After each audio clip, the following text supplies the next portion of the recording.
quality or calories, provide proper nutrition. Okay. Right. As we move on, we see that food insecurity occurs more during times of starvation or famine within third world countries, or in times of war or strife when the food isn't able to grow and develop. So countries that tend to have a lot of turmoil within them can't develop or produce enough food to feed them. Eventually, as escalations occur within these countries and the turmoil increases, the famine tends to increase because less people tending crops or growing food or harvesting food. And unfortunately, the people at the lowest rung of the ladder, the lower income people, the poorer people, tend to have more insecurity in food because of less food available to them. Okay. Alright. Now, as we've discussed in some of the other classes of nutrition, we have food systems. Now, a food system is the process of growing, harvesting, developing, refining, processing, packaging, and making the food available, and also transporting the food to stalls for sale. Okay. The United States or developed countries have a really good food system. Third world countries or developing countries do not. So even though they may have food grown in a field somewhere in their country, harvesting, processing and packaging and distributing that food, the infrastructure may not be there for that. So the food may take days to get from the farm, or even weeks to go from the farm to the marketplaces. So a lot of third world countries tend to be agricultural based, where the people are buying foods directly from the market to put on their tables. And then people that live far away from these areas, or where there's a marketplace, cannot get access to these foods. Okay. Alright, micronutrients. Now, micronutrients are nutrients that help the body develop and grow, and we only need small amounts of these on a daily basis. More commonly, we look at the vitamins. Vitamins are micronutrients. We need small amounts of them to be healthy. And unfortunately, if we don't get small amounts on a daily basis, we tend to have a situation where we don't have enough vitamins in our body, okay? And our body starts shutting down, or we start to develop illnesses. Now, there's two classifications of vitamins. We have water-soluble vitamins, which means we need water in our body to break these vitamins down and use them and get them into our tissues and circulation to help us develop. And then we have our fat-soluble vitamins. Now, the fat-soluble vitamins are ADEK, A, D, E, and K. And those are the vitamins that require fat coming into our body on a daily basis. They're stored in fat and utilized from that fat. So if you don't have fat coming in your body on a daily basis, A, D, E, and K aren't going to be sufficient quantities within your body. We tend to see these in a lot of countries that are poorer, because there's poor nutrition, there's no fat coming in, so their body can't store A, D, E, and K, and their body start failing because of that. Now, the other micronutrient we need on a daily basis are minerals: sodium, chloride, potassium, phosphorus, and again we call these macro minerals, and we need these on a daily basis to stay healthy. Now, these macro minerals we tend to need more of a larger quantity than the fat-soluble vitamins or the regular water-soluble vitamins, but we still need them. And if they're not coming into your body, we tend to lose these minerals, and then the benefits we have of these minerals in our body. For example, we need sodium to retain water within our body. If there's no sodium coming in, we can't retain that water, we lose more, we dehydrate at a faster rate. Okay. Now, currently there is between 30 and 35 essential vitamins and minerals that have been identified that we need on a daily basis to be healthy. In the United States, we can just go to the grocery store or the CVS or Walgreens and purchase a one-a-day tablet, which provides the recommended daily allowance, which is your average recommended minimum that we need on a daily basis to be healthy. One of the things that we've started to develop, or we've started to do around the world, is provide multivitamins on a daily basis to third world countries. So even if there's not enough calories or enough nutrition, minerals and vitamins coming from food, we're getting them from a tablet on a daily basis to provide some sort of supplementation to help people's bodies stay healthy. Okay. The next chart is figure 12-11, which discusses the different types of vitamins: fat-soluble and water-soluble, macro minerals and micro minerals that you need, trace minerals that you need on a daily basis. And again, we get those on our foods on a daily basis. Now, a lot of our foods in the United States are fortified with these to make sure we get them. The third world countries are not. Okay. Micronutrient intervention. Again, this is providing micronutrients and even in some degrees macronutrients of course, to third world or developing countries. And what we're trying to do is supplement by giving them tablets and capsules to take on a daily basis. We can also have fortification, which is where we're adding micronutrients to foods that we're giving to these individuals. Enrichments, which is adding nutrients to the soil to grow better quality crops, so that the nutrients or the crops that are grown have sufficient quantities of these nutrients in them. And then bioavailability, these portions that are consumed have higher amounts, so they're available and absorbed by the body, so they can be utilised in growth and development. Okay. Now, one of the biggest things that we tend to see around the world is iodine deficiency. Most of the table salt we have in this country is iodine-based, okay, or iodinized, which means that it comes with iodine in it. So all the foods that we eat, the things that we buy in the stores that have been pre-packaged, have salt added or iodine added to them to keep us healthy. Now we require iodine on a daily basis to regulate our metabolism. Okay? If you don't have iodine on a regular basis, your metabolism slows down, becomes dysfunctional, and it doesn't work. Okay? Now, one of the biggest problems that we tend to see from iodine deficiency is called goiter. And one of the ways that we can see this is someone's neck area is all swollen, and that's because the iodine is required in the thyroid gland. Sorry, I've gone out of focus here. Here we go. The iodine is insufficient, so metabolism slows down, the thyroid expands and becomes swollen in the neck area. Now, unfortunately, we tend to call this condition hypothyroid. Okay, if you are pregnant or have a child while you have hypothyroid, this hypothyroid condition will cause cretinism in children. Cretinism is lack of a decreased brain development. Can also cause stunted mental acuity and stunted growth as well, and stunted development.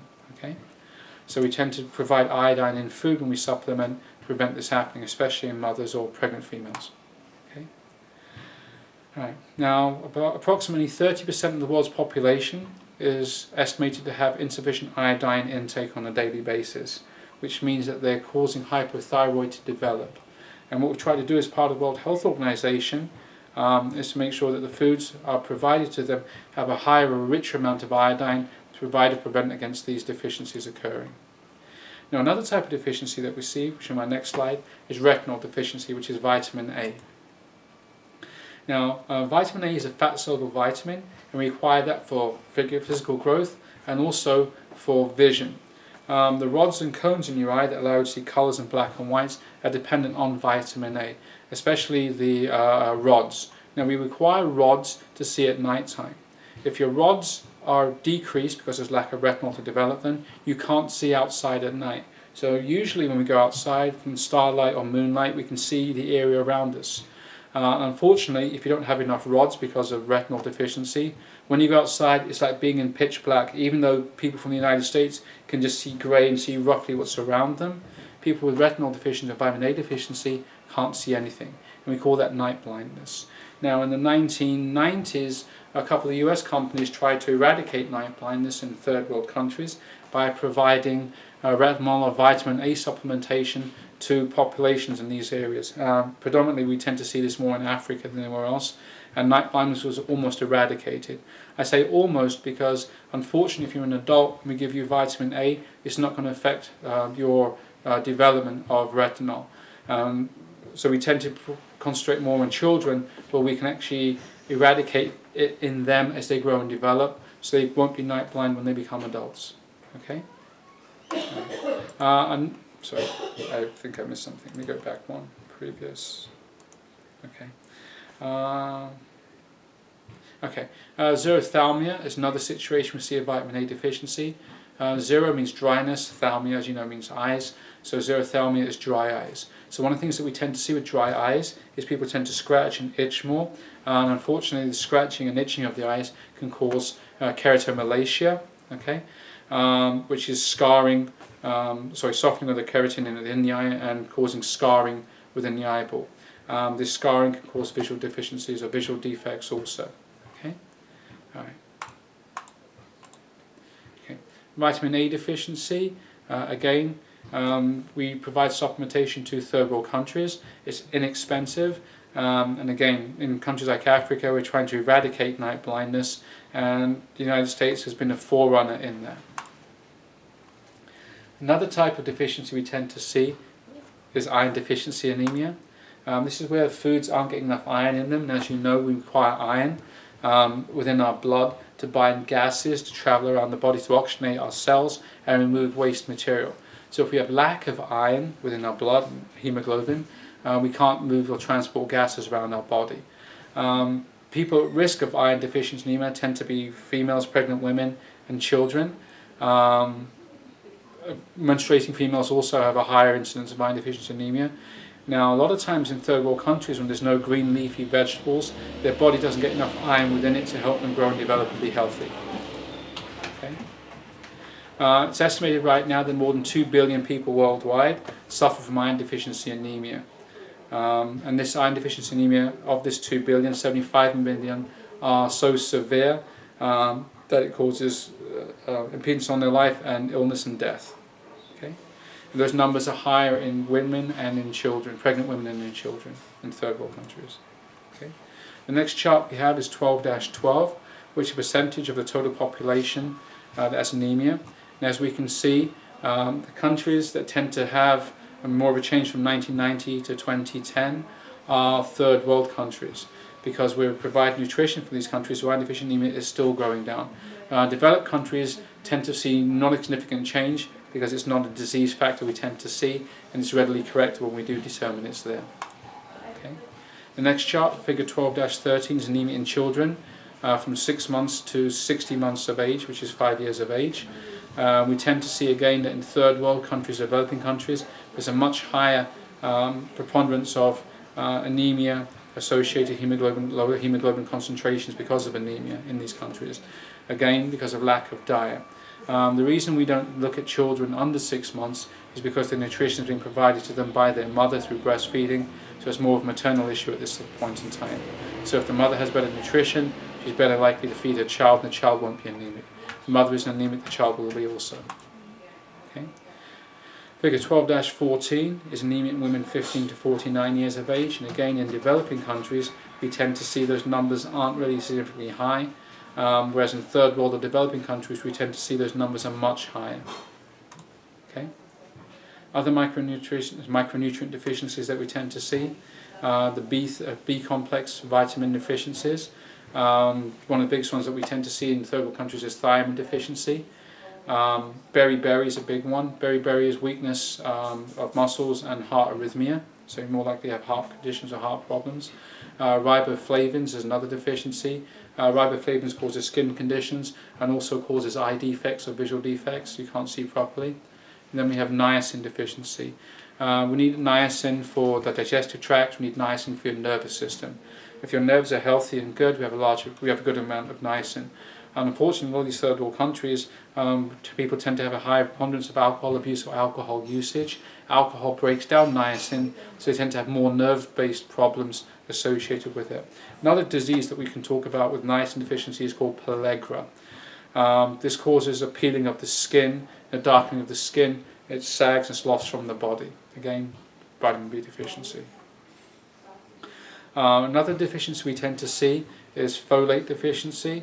We need folate for red blood cell production, so if we don't have folate, the cells aren't being produced, red blood cells aren't being produced properly, and you don't have the ability to have good sufficient iron within those cells, and your circulation becomes damaged. Okay. Vitamin C deficiency. We need vitamin C to help your immune system develop, help your immune system stay functional. If you have low vitamin C, it affects your immune system. The biggest condition or biggest disorder we see in vitamin C deficiency is scurvy. Again, you only need 50 to 200 milligrams of vitamin C a day to prevent scurvy or deficiency occurring, and we tend to fortify our foods that we provide to third world countries with vitamin C to help prevent this happening. E and K are also deficiencies we see. Vitamin E is an antioxidant, keeps the body healthy. Vitamin K we need for clotting. So if we don't have vitamin K in our diet on a regular basis, we have clotting problems. So a small wound, if you have vitamin K deficiency, can hemorrhage and you can bleed to death. Okay? Then the minerals that we require on a daily basis are calcium, vitamin D. Calcium is required for healthy bone, teeth, for your muscles and your nerves to function properly. And unfortunately, just by taking calcium isn't sufficient. We have to have vitamin D coming inside our body so we can break down that calcium, absorb it, and then utilize it by the tissues muscles, nerves, teeth, hair, and everything else they require, and bones to develop properly. Okay. Two of the conditions that we see with vitamin D deficiency are osteomalacia and rickets.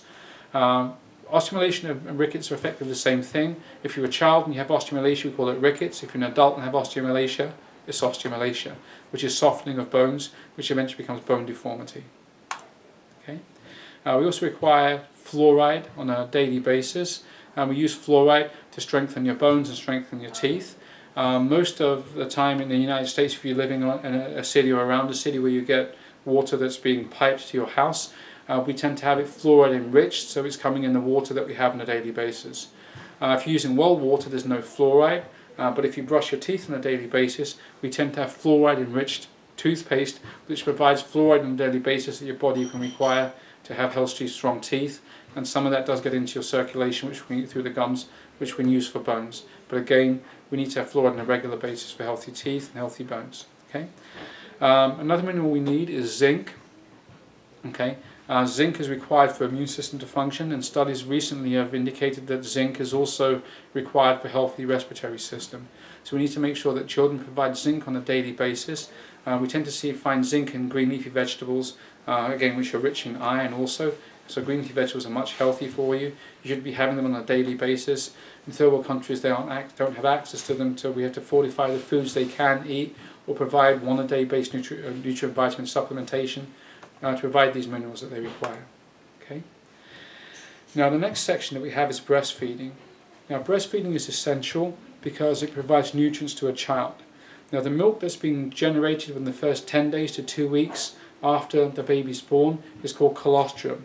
Colostrum has a higher energy component, higher sugar, higher fat, and a higher vitamin and mineral component, and higher amounts of immune cells and antibodies within them to provide nutrition for a child to fight off what the baby's going to come into contact with in the first few days of being born. Okay. After that, our body produces a milk female body produces a milk that's just based for nutrition. In third world countries, this milk may not be of sufficient quantity or calories, so we have to supplement by providing powdered milk, baby formula, to these babies so they can grow, develop normally. Okay. Right. Now, if you're under 6 months of age, breastfeeding is probably the only source of, in a lot of third world countries, the only source of nutrition these kids get. So what we're trying to do is develop situations or plans through World Health Organization where powdered supplement formula is provided to these to these young mothers, or these mothers, newborn mothers, to provide nutrition so they can produce healthy milk. Okay. Unfortunately, to have healthy powdered milk, you have to have healthy water, mix it properly, and provide nutrition for the child. If the water quality isn't good, a child can also, even though they're getting good nutrition from the powder, may get extra bacteria, so high levels of bacteria from the milk. So we strongly encourage these mothers to boil the milk, allow it to cool, make the formula, check the temperature, and then provide it for the baby. Okay. If we look at figure 12-15, we look at which is a child of breast milk, birth up until 18 months. We can see that complementary foods or supplementation should be provided to children over 6 months of age. Unfortunately, in third world countries, where there's not enough food for the entire family, mothers tend to eat and then still produce milk and provide nutrition for the child through breastfeeding.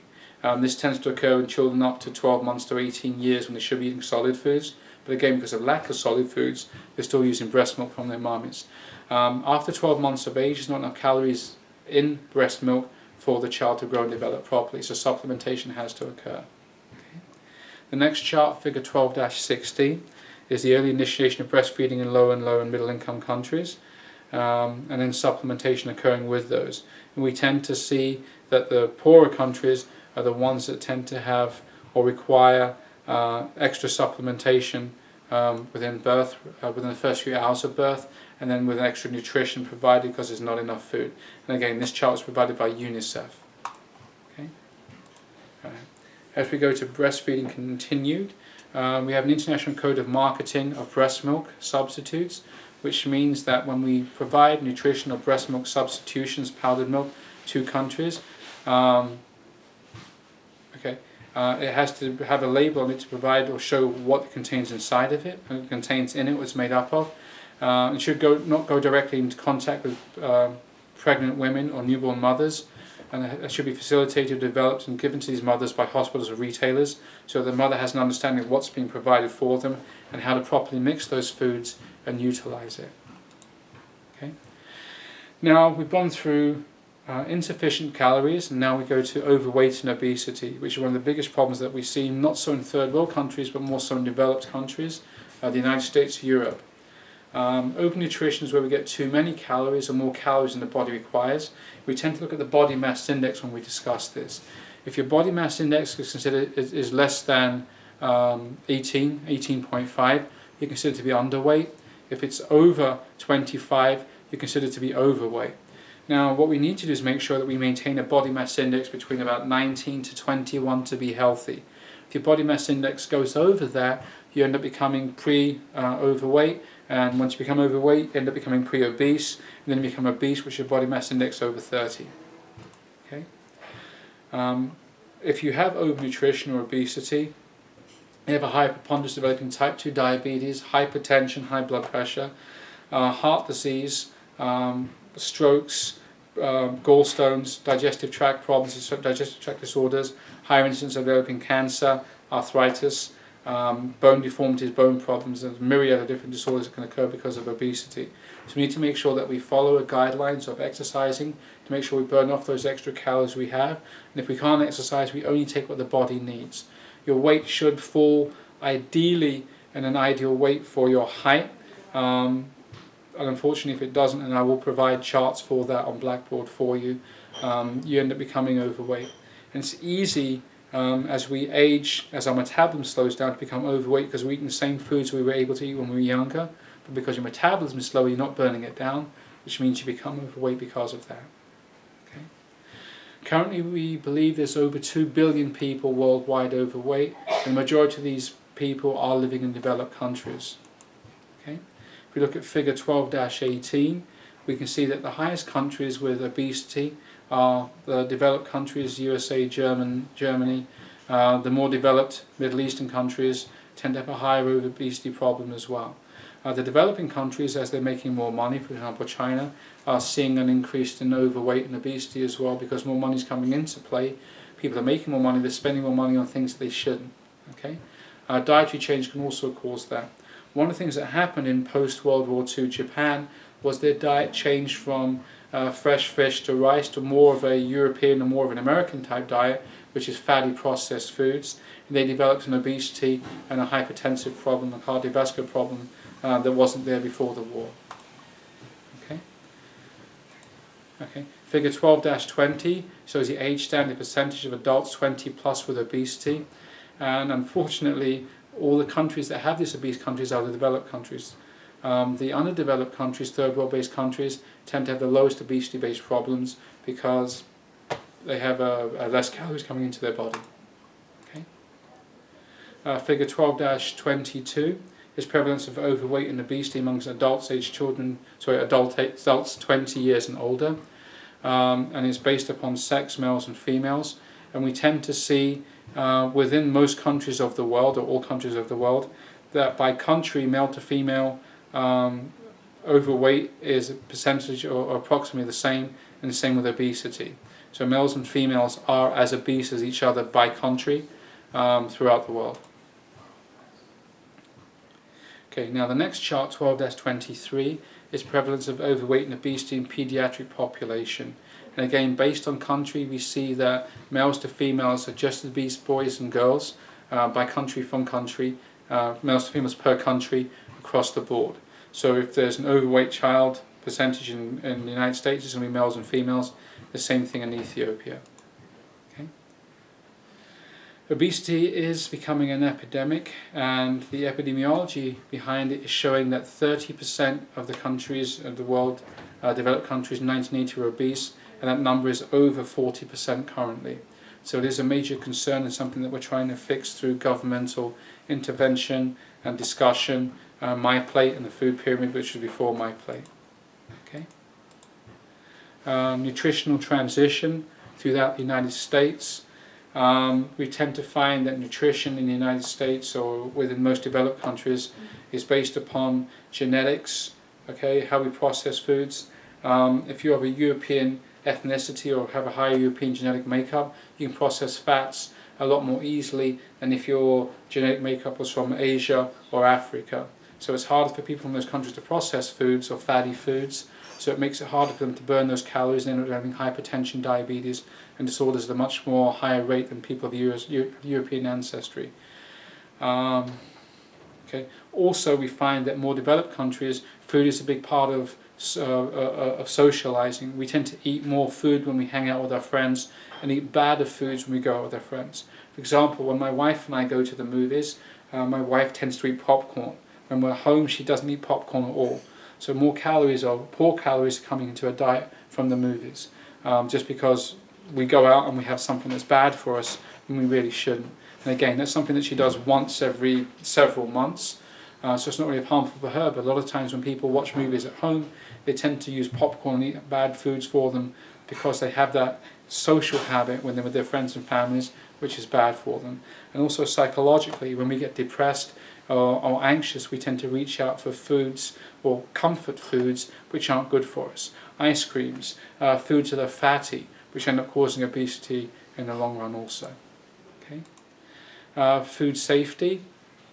Now, this is based upon international food markets, and these have grown significantly over the last 30 years throughout the world because of intervention of the World Health Organization and the United States by providing foods to these countries that are subsidized to give their population a chance or development of growth, healthy nutrition. So what we're trying to do is make sure that the foods that countries get are from known sources and are healthy. Unfortunately, a lot of times we're getting food from countries that we're not sure of where the food's grown or how the food was grown or how it was processed, and we're trading these foods as commodities from one country to another, which means these foods may not have the same nutritional qualities as food that would be grown, say, in the US. So food that's coming into the United States that may be coming from South America may not be as nutritional as the food that's grown in the United States. One of the biggest foods that we tend to import throughout the United States is avocados.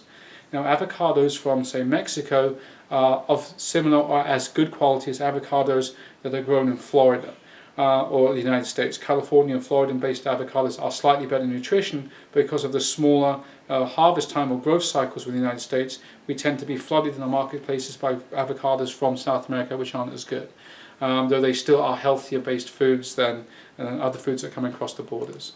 Okay. Figure 12-26 is percentage of foods consumed in the United States imported, and what we've seen now is that from 1919 to 2013, we have a significantly higher foods coming into the United States that are imported from around the world. Poultry and eggs, dairy-based products are homegrown. Red meat predominantly is homegrown, but foods like vegetables, wines, beers, sweeteners, fruits and nuts and fish and shellfish have significantly increased by importation and homegrown or home developed or home resourced. Okay. Foodborne diseases are also highly prevalent. More than 2 billion cases of foodborne diseases and infections occur on an annual basis globally. A lot of times simple precautions of just washing the food will remove a lot of these foodborne diseases. Other problems we tend to see is improper cooking of foods. If food isn't cooked properly, the bacteria and parasites within those foods are still remaining, and they get inside the body and they make us sick and cause death and illness.